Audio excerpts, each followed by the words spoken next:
David Stillwell here making his debut, taking over, in fact, from his father Michael in this car, just in front Paul Morris, who I think's raced everything this year, bar the hire car to and from each track. He's having a run here in Mini Challenge this weekend. Gary Young stealing third spot from Jason White. That was a nice move.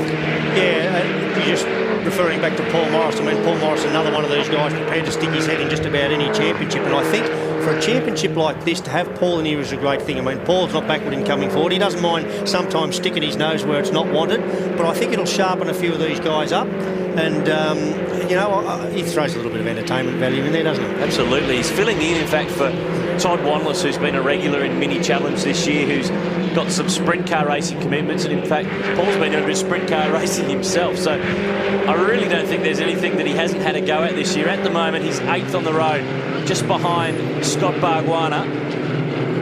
Yeah, I really think he adds to it. I'd love to see him racing every championship going.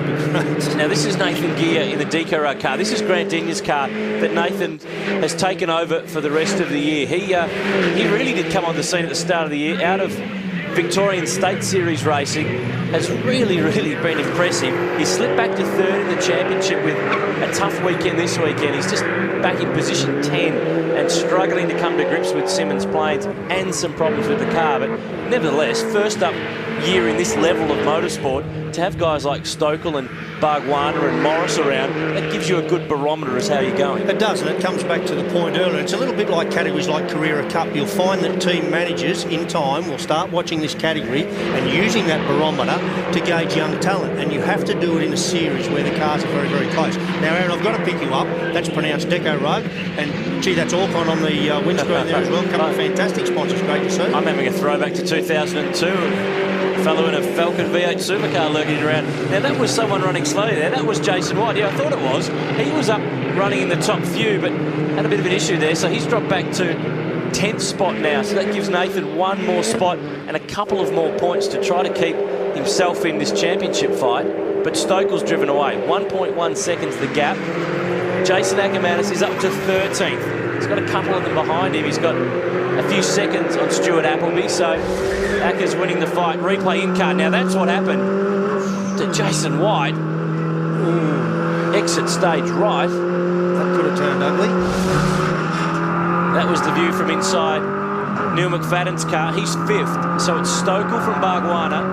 Young is 3rd, Fiore is 4th, McFadden's 5th, and this man, Acker, is in P13. The impressive thing for me with Acker here, if you look, forget his position at the moment, look at his lap time. I mean, fastest lap's a second off, say, Bargwanna's fastest lap. 1 second, I think, first weekend in a race car. That's a fairly impressive effort. We get to critique here. The line through the last couple of corners, pretty solid. No, he's picked up on it pretty well there. Nice late apex, very important. And he's just gone faster again. His fastest lap of the race, 1 minute 4.08. So he's only 1.1 second off the fastest time run by the race leader, Paul Stokel. Here is Young, Fiore and McFadden, 3rd, 4th and 5th, and the classic switchback from the hairpin. Yeah, one of the great corners in Australian motorsport for doing that. There's a few places. I mean, we saw laps corners 2, 3 and 4 at Bahrain, another great area of motorsport that we visit. And Symmons plays hairpin, apart from being the slowest corner in the country, and certainly one where the majority of overtaking happens in this part of the world. Fiore late under brakes at the end of the back straight.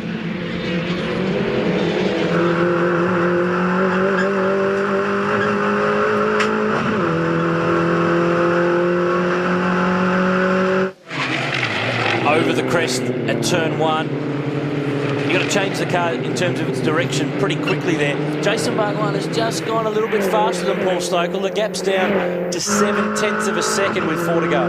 Yeah, there's a little bit of an art in driving around this place because of those undulations, particularly that little rise you spoke about there, Aaron. Car gets very light there, so you look at a lot of guys, they set the car up prior to rising the hump for the left-hander, so it's less of a drama to nail that left-hander as you should.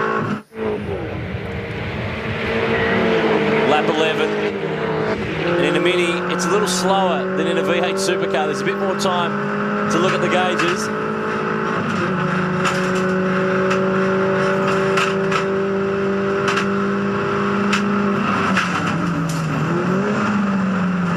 Fantastic braking performance from these cars.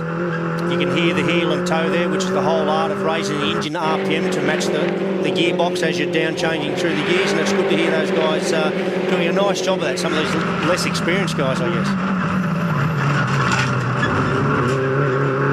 Neil McFadden, who we're on board with, he's fifth. Probably one of the more underrated young talents in the last few years. He had a little bit of a run in V8 supercars a couple of years ago, but this has been very much a return to a high level of motorsport for him. A champion in open wheeler racing. There's a bit of debris flying off one of the cars before. He's just starting to come under a little bit of pressure from Paul Morris, who, remember, is not a factor in this championship, so he could steal some points away. Yeah, you can see the style of racing that's going on is very indicative of what happens in one-make categories. It's not as easy as you may think to just say, I'm going to outbrake this guy this lap. What you genuinely do is put people under pressure. There's a little bit of a... might have been a little bit of the rear guard. Yeah, Nathan Gear there losing the right rear. And I think Morris just managed to sneak by Neil McFadden down at turn 6. So the art of the game, like, is putting the guy in front of you under pressure, putting yourself in his revision mirrors, and ultimately hoping that he makes mistakes and you slip on by. Gary Young's having a pretty good weekend. He's Morris and McFadden. This is still going on.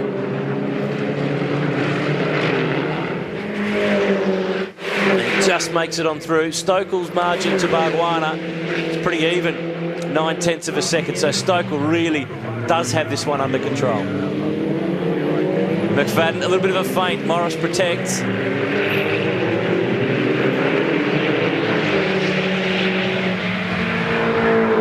Yeah, there is no way Paul's going to move over and let this guy through. I mean, as you alluded to, Aaron, no championship really for Paul to be too worried about here. Could be a championship for this man to worry about. Paul Stokel on a charge. Last race here in a Lamborghini Diablo. A little bit of a change to a mini challenge. Was pretty speedy here back in his Formula 4 days. Of course, he doesn't live in Tasmania anymore, but certainly pretty proud of where he comes from. But he's on home soil. Gary Young's having a really great weekend. A 6th and a 7th, even though he's had a couple of small problems, particularly with third gear in this car. But he's running third, on target to finish 4th for the weekend if he can hang on there. And Morris and McFadden, that's 5th and 6th. Of course, McFadden, he's got some success ballast in that car. Morris, being a new driver to the championship, doesn't have any. Yeah, but certainly benefiting from the toe off Morris at this point in time. Look, Morris just ain't going to give an inch. He's going to drive down the centre of that road, ready to feint left when he needs to. Final lap in race 3 for the mini challenge. Paul Stokel on target to take a clean sweep. Has had it pretty much all his own way in this race. Bargwanna comfortable in second, and that'll move Bargs up the championship ladder a little bit more. He missed a few rounds earlier on in the year before he established his own team, but Paul Stokel doing it in style. 3 races, 3 wins coming up for Paul Stokel.